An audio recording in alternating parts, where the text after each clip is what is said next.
When headlines say Trump hates Starmer, that's not subtle. It frames this as personal, emotional, and confrontational, which is exactly why it's grabbing attention. Do you remember when President Trump humiliated slippery Starmer in front of the world in one of the most mortifying political clips I have ever seen? Watch. Where's the United Kingdom? Where's Russia? Come here. Is everything going good? Very good. It's very nice that you're here. These people all came in like 20-minute notice, and I think it's fantastic. And we have so many others, and just so many others. And Peter, even now, you're still actually covering your face even all of these weeks on. I can't watch that. The embarrassment, the second-hand embarrassment that we get through watching that. But also, it's an embarrassment to the nation. And like, Keir Starmer represents us on the world stage. Just think of that as a sentence right now. It is absolutely shocking. At first, I thought he handled the relationship with Trump rather well, better than expected. But it's just the kind of simpering, like the way he paws over him and like, he's my friend and all that kind of thing. It's just pathetic. And that wasn't a mistake. Lots of people at the time said, oh, we think, that was just the heat of the moment. Trump's obviously a busy guy, and maybe he didn't do it on purpose. Of course he did. That was a huge snub. He doesn't like Keir Starmer. He pretends, of course, on the world stage that he does. He doesn't like Starmer or anything that Starmer stands for, particularly over the whole free speech stuff. And there's been a change, hasn't there, Russell? I think this is what's really important to talk about because it is the news, I guess. To begin with, earlier this year, your leader, Nigel Farage, had been left out in the cold by the Trump administration. I think there are a couple of reasons behind that. First, Elon Musk. And that caused a lot of issues. But of course, then there was the split between Elon Musk and Trump. But also because Trump wanted to feel as if he was doing the right thing, right? Feel as if, okay, this is the democratically elected leader of the United Kingdom. I've got to give him a chance. But by the end of the year, where we are now, Trump is right back in there.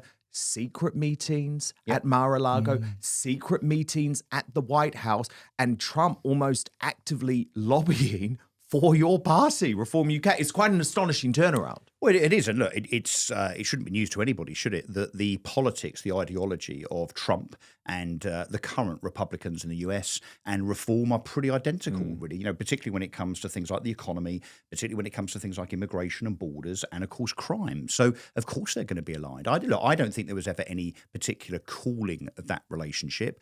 Maybe we weren't perhaps paying the attention that we might otherwise have done. But look, those two are very unified indeed. I think it's fair to say. Let me bring Peter in, our reform skeptic. I think we could say. See, I disagree with Russell there. I think there was absolutely a calling because what you've got to remember, Peter, is earlier this year, Farage was saying no to mass immigrations. You're crazy to want to deport, 500,000 people. There's been a big change on that because you've seen the Trump administration say, no, mass deportations are absolutely critical, not just to saving Europe, but to saving the West. And Reform have had to go further to the right than where they previously were. Oh, without a shadow of doubt on pretty much every issue. Let's look at the two-child benefit cap as well. At one point, Nigel was all in favour of scrapping that. I mean, he said, I don't need to do my sums. There's a big turnaround with Nigel. But Still is, isn't he, Russell? But I do think it's because there's the reality. I will comment. I don't agree. Hey, I'm just going to tell it how it is. This is unusual for a politician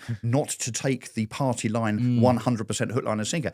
I don't agree with the party on that. I think that the cap should be in place because I don't think, I'm old-fashioned, I don't think that people that work hard should be subsidising feckless people that want to sit at home watching reruns of Home and Away. This is my big problem, is that Nigel says one thing one day and another the next day, because if you look at the grooming gangs... You think he's the only politician that does that? But then the guy who's supposed to be changing politics is doing the same thing as the Uni Party. Reform are nothing but the Uni Party through and through. But hang on, let me just kind of correct the record here a little bit. It's not that Reform are on the right. I mean, they are a right-wing party, but centre-right, I would thought you were the real Conservatives. We are Conservatives with a small c. Basically, Reform are Thatcherites. I'm a Thatcherite, unashamedly. Yes, she was a Conservative. I'll tell you what, if Thatcher was now in politics, she'd be in the Reform Party, not the Conservatives, because the Conservatives have lurched to the left. It's not that Reform have lurched to the right all of a sudden. It's that the Conservative Party with a big C are very much on the left of the political spectrum. Starmer represents a center-left institutional style of politics.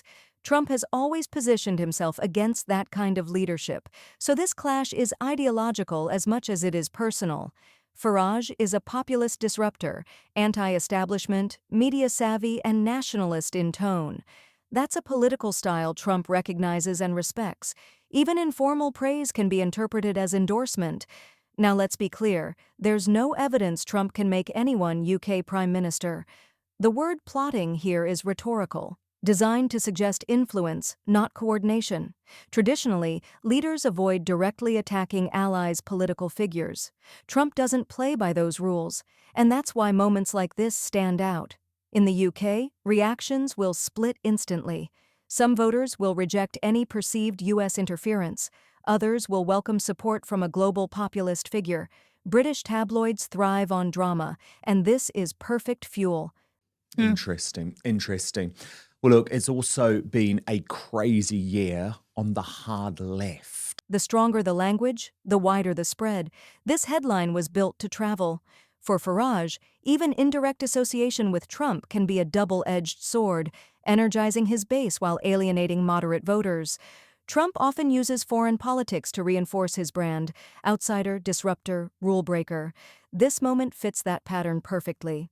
In the end, this isn't about Trump running Britain, it's about narrative, alignment, and political theater.